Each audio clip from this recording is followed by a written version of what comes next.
Roberto, un honor recibirte en el programa. Al contrario. Viejo y querido amigo.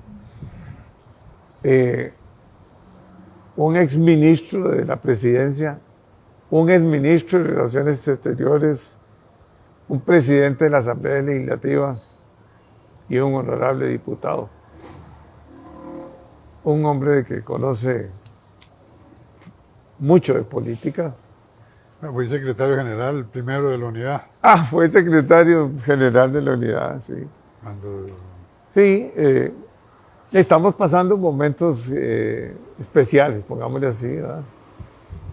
Un partido de liberación con problemas complejos, posiblemente no han hecho los ajustes que debían haber hecho hace tiempo. Igual la unidad, que está perdiendo su papel importante en una democracia que lo que requiere es fortalecer los partidos políticos. Hacer de los partidos políticos esos centros de pensamiento, de análisis y de coherencia, porque lo que se requiere es dialogar ahora, conversar, buscar acuerdos.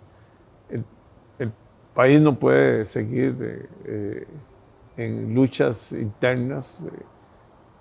La familia costarricense en general y la juventud tiene que preocuparse del futuro, de la planificación, de la estructuración. Y los partidos políticos son importantes. Cada vez la juventud cree menos en las banderas de los partidos tradicionales. Así es. Y cada vez se hace más complicado emerger, o sea, poder participar, poder luchar, poder tener esa dinámica que es común. Ahora conversaba recientemente ahí sobre el fútbol, o sea, en el fútbol hay esa evolución donde un jugador que se incorpora porque ha hecho un buen papel en la segunda división, entra a un equipo grande y tiene oportunidades, pero se perdió esa mística. Antes los europeos nos apoyaban mucho en la formación traíamos... Alemania sobre todo. ¿ya? Sobre todo Alemania, y la socialdemocracia y demócrata cristiano eran grandes movimientos, y este es un fenómeno mundial. O sea, ahora en Costa Rica tenemos nuevo presidente que supo leer el pensamiento y la rabia de muchos costarricenses. Y lo sigue leyendo. Por las injusticias que se han dado y por los problemas éticos que son muy complicados, donde han sido afectados los dos grandes partidos políticos. Y recientemente el emergente que había sido el PAC, ¿verdad?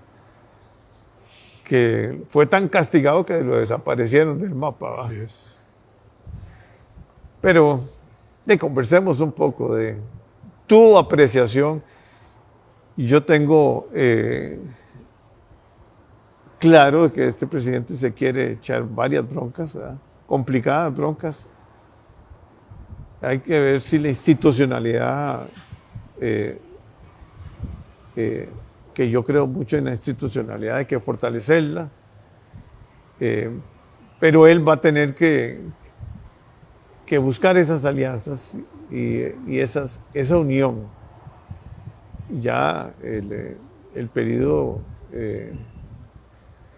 preelectoral o electoral ya pasó. Ahora él es presidente de la República.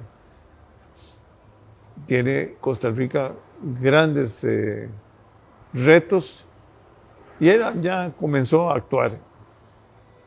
Y para mí, con gran sorpresa, muchas cosas que sí eran importantes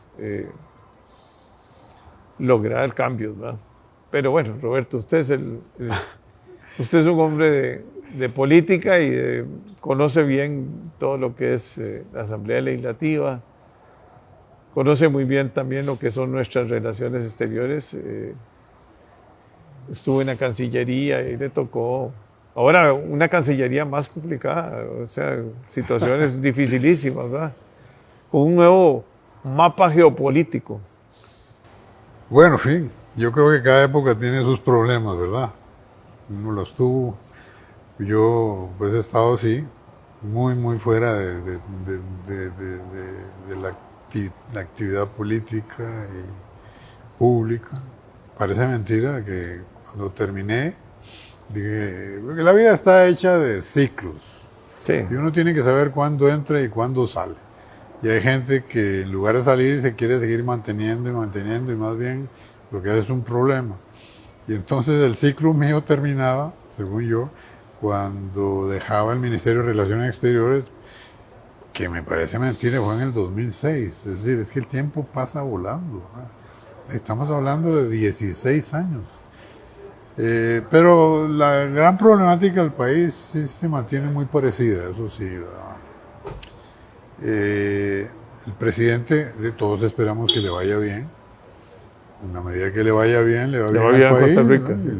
Y toda la cosa. Pero el idioma, o el lenguaje, no sé qué término usaste, que me parece correcto, que él ha estado usando en campaña y ahora, no le puede durar todos los 4 años, ¿verdad?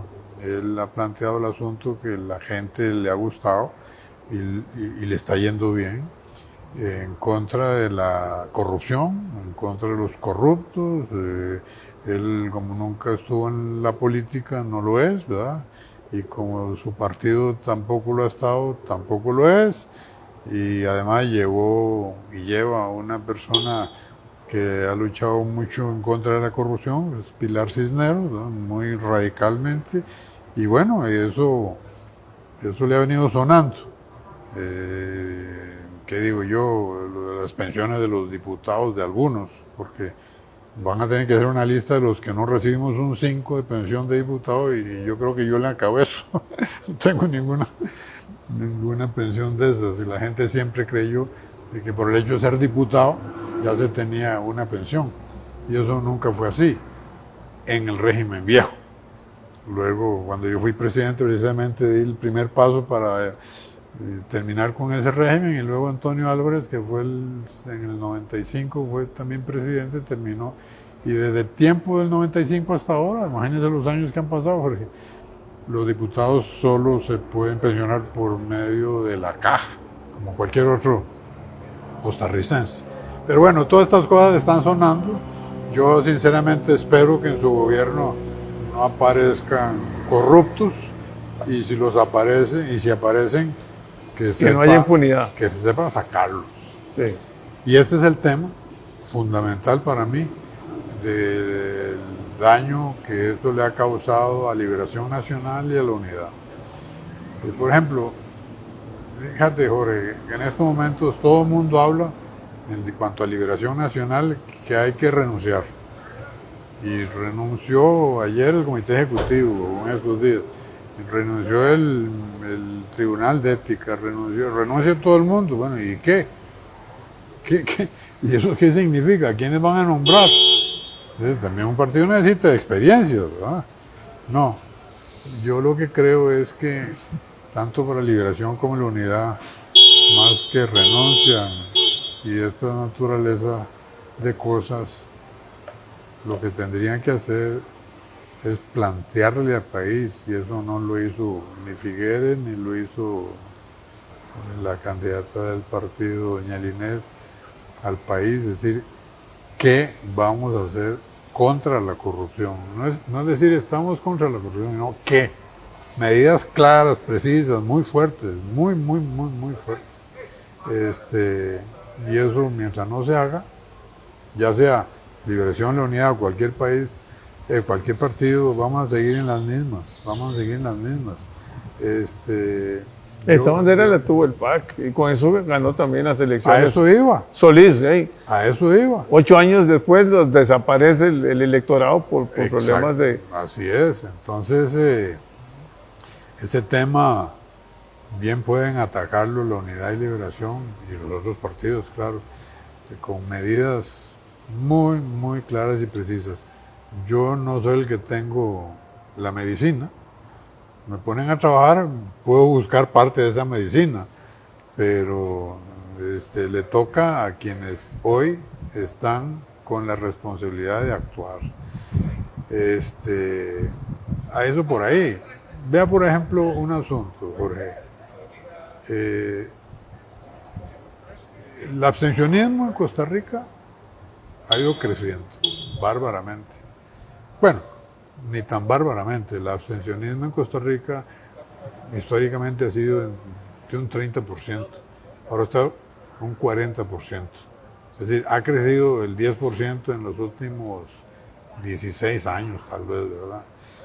Y entonces ahora se plantea una reforma constitucional para bajar el número. Para bajar el número del cociente necesario para ser presidente. Yo conozco al proponente, al diputado que lo presentó como una persona de muy buenas intenciones y además como alcalde y otros cargos que estuvo, pues fue muy eficiente. Pero toda la gente que firmó y él tiene que darse cuenta que el frío no está en las cobijas, ¿no? Es decir, se habla de bajar al 20%, al 20%. En lugar del 40%. Pero que eso tiene sus grandísimos problemas. Sí, claro. Eso no soluciona nada. Nada. En primer lugar, eso significa que alguien puede no llegar... era para bajar las segundas vueltas. Sí. Bueno, y no se baja. No se baja. ¿Por qué no se baja? Porque ahora resulta que del 40 al 20, si uno saca el 20% del total, significa que está llegando con un 12%. Así por el abstencionismo, sí, claro. ¿Verdad? Y el 12% significa que uno llega a ser presidente o presidenta con un 88% en contra de los costarricenses. Eso no sirve. ¿Qué legitimidad puede llegar un presidente con un 88% de gente en contra? Pero además de eso, la reforma es del primer párrafo del artículo 138, pero deja el tercer párrafo. Y el tercer párrafo dice, si alguien no alcanza este porcentaje, hay segundas elecciones. Y entonces, ¿quién le dice a usted que alguien va a sacar el 20% del electorado? Y si saca el 19%, el máximo, segundas elecciones. Sí. No. Entonces, como digo, por ejemplo, yo a veces me pongo a pensar en Liberación Nacional. Nadie se atreve a decir. Nadie se atreve a decir. Y eso es lo que sí el presidente Chávez se ha atrevido. Ha sido clarísimo. Y ha sido, pero más que claro. Liberación Nacional no ha dicho que doña Laura Chinchilla había estado en contra de Figueres en su tiempo, lo golpeó muy fuerte, que a don Antonio Álvarez estuvo muy en contra también del señor Figueres, golpeándolo muy fuerte y todo. Y ahora resulta que eso se olvida y la verdad del caso es que yo digo que con o no razón, porque algunas cosas que no son ciertas, se señaló a José María Figueres como una persona dentro del marco de la corrupción y por eso fue que no llegó. Por eso fue que no llegó. Y le faltaron solo 2,5 puntos. ¿Ah? Bueno, pero no hablando de personas, hablando de, sí. de partidos, hablando de lo que estamos viviendo como democracia. Hay que fortalecer la democracia. Hay que fortalecer los valores democráticos. Hay que educar, hay que cambiar la educación para que haya realmente esa lucha, ese fervor que uno tenía cuando estaba en el colegio, escuelas, en las universidades, por las elecciones, por la libertad, por los valores de una sociedad que se han perdido, la educación cívica, digamos. Definitivamente. Y tenemos que, yo soy partidario de que, bueno, que haya un fortalecimiento definitivo de los partidos. O sea, los partidos políticos se forman tal vez con un número muy pequeño de gente y no tienen una estructura. El caso que vivimos recientemente fue un liderazgo de una persona como don Rodrigo, nuestro presidente, un liderazgo muy fuerte, apoyado con una estratega de comunicación como Pilar. Pero es eso algo que llama la atención, porque es como una situación que se sale digamos, de lo que veníamos. Igual fue el PAC. Yo lo que creo es que para el bien de Costa Rica necesitamos que los partidos hagan una estructura, que formen gente, que haya movimiento de la juventud, que crea la juventud en los partidos políticos y en los políticos, y que los valores éticos sean ya respetados. Porque si no... estamos mal, si no. Si no, la credibilidad política se pierde. Yo tengo, mucha fe en que vamos a mejorar. Pero esto es un movimiento que comienza por la educación,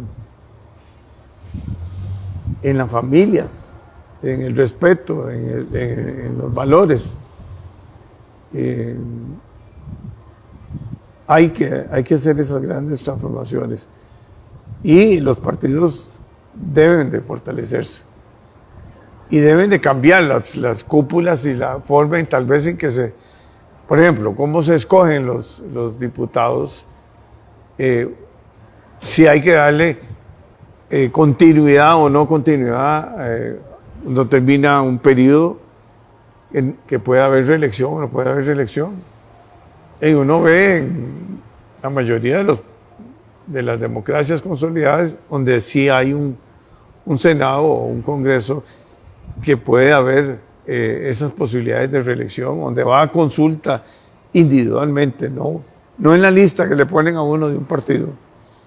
Sí, hay gente que ha estado trabajando en eso, muy interesante. Sí, pero es que, digamos, yo quería votar por alguien y ahí viene en el tercer lugar de la papeleta que puso tal partido. Y no puedo hacerlo, ¿verdad? Porque estoy votando por el primero que no me gusta o el segundo que no me gusta. Yo creo que los distritos y los cantones, hay que hacer una reforma importante en el sistema electoral costarricense. Sí. Es lo mismo los diputados. Hay diputados excelentes y que si se van a un receso, ¿verdad?, ya después no vienen con las mismas posibilidades, o diputados que piensan distinto que lo que piensa un partido, ¿verdad? Esa disciplina que se habla partidista es importante, porque esa es como la cartilla de lo que yo pienso, un partido que yo pienso en esto y esto y esto y esto. En cuanto a relaciones, esto y esto y esto exterior. En cuanto a comercio exterior, esto y esto y esto. O sea, vos tenés como partido que hacer una estrategia país también. A mí me gustaría muchísimo que los partidos decidieran hacer un estudio del por qué se está perdiendo tan fuertemente la credibilidad en los políticos, por qué se está perdiendo la credibilidad en los partidos políticos, por qué se está perdiendo la credibilidad en otras instituciones tan importantes como el Poder Judicial, Pues, en fin, ¿por qué estamos como estamos? A mí me gustaría conocer un estudio así. ¿Por qué los partidos políticos han perdido credibilidad? Por el mismo sistema. Hay muchos elementos. Ve por ejemplo esto de los diputados. Yo, haciendo un pequeño paréntesis, no soy un partidario de las reelecciones inmediatas. Yo siempre he creído que el poder estarse religiendo, es el caso de los alcaldes, ¿verdad? Lo que produce es produce corrupción, en términos generales. Siempre es bueno estar cambiando y poder volver. El caso personal, yo fui diputado 78-82 la primera vez. Y cuando volví en el año 90-94, volví sabiendo más. Volví tal vez haciendo las cosas mejor. Y yo creo que... Y aprendiste en el exilio. Sí, por eso, y valía la pena. Yo creo que... Bueno, pues eso es una discusión nacional. Me parece a mí que hay que hacer cambios. ¿Verdad? O sea, no se evoluciona. O sea, el estilo de elecciones, no hemos cambiado el formato. Bueno, la unidad lo cambió. Y el tema que tocaste es muy interesante, hasta qué punto los diputados responden a la problemática nacional, que no a la provincial o local. Es un asunto que se ha venido tocando en la unidad, porque, por ejemplo, a ver, en efecto, el costarricense, el que va a votar para diputados, no escoge. Ratifica lo que escogieron los partidos. Y en efecto, yo puedo ser, digamos, muy liberacionista, pero existe una persona que en la papeleta de la unidad, en el tercer lugar, en efecto, es muy buena.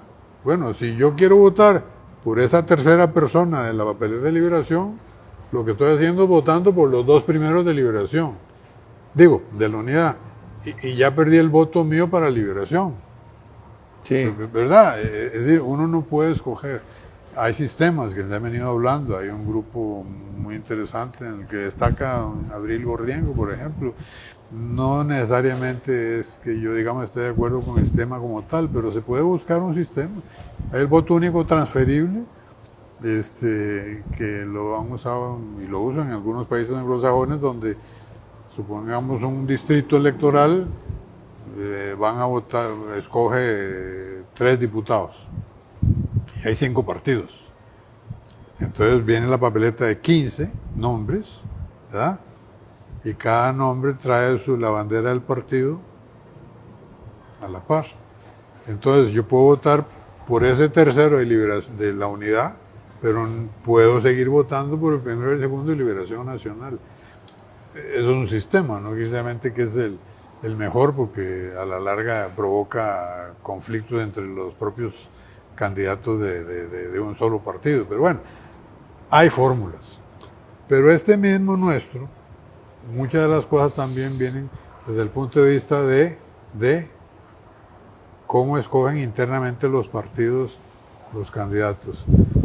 En la unidad, por ejemplo, 16 personas escogen quién va a ser el diputado de Limón de la unidad. Porque cambiaron el sistema y ahora en la unidad los que escogen los diputados no es la Asamblea Nacional o ampliada o como fuese, sino que lo escogen las asambleas provinciales. Limón son 6 cantones. La asamblea provincial son 5 personas por cada cantón. Estamos hablando de 30 personas.